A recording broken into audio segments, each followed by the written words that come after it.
ఇసాకయ్య గారికి వందనములు.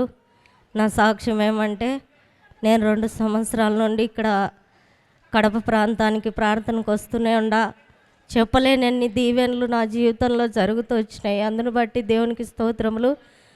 అలాగనే మా చెల్లెలి చిన్న పసువల గ్రామము, ఆమె ఎంతగానో బాధపడుతూ ఉండింది. వాళ్ళ భర్త కేసు విడుదల కాక 6 సంవత్సరాల నుండి బాధపడుతూ ఉన్న ఆ బిడ్డను పోయిన నెల నవంబర్ నెల నాకు చెప్తూ వచ్చింది, అక్క కేసు కొట్టివేయబడాలని. అమ్మ ప్రార్థనా శక్తికి రామ్మ, దేవుడు సాయం చేస్తాడు, ఆ కేసు కొట్టివేయబడుతుంది అని చెప్తూ వచ్చినాను నేను.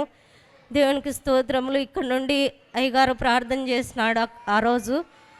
ఈరోజు కోర్టులో సమస్యలు విడుదల కలుగును కాక అంటే నేను వెంటనే ఆమేన్ చెప్తూ వచ్చినాను దేవునికి. అందును బట్టి దేవునికి స్తోత్రములు. మరి జమ్మలమడుగు ప్రాంతంలో నేను రైలు స్టేషన్ దిగగానే వాళ్ళు కూడా చెల్లెలి మరిది వాళ్ళు కూడా కనపడినారు. ఏమైందమ్మా మీ కేసు అంటే, కొట్టివేయబడింది అని చెప్పింది. అందును బట్టి దేవునికి స్తోత్రములు, అక్కడనే దేవునికి స్తోత్రములు అని చెప్తూ వచ్చాను. చెప్పుకోలేనన్ని సాక్ష్యాలు నా జీవితంలో దేవుడు చేస్తూ వచ్చినాడు. అందును బట్టి దేవునికి స్తోత్రములు. ఇసాకయ్య గారికి వందనములు.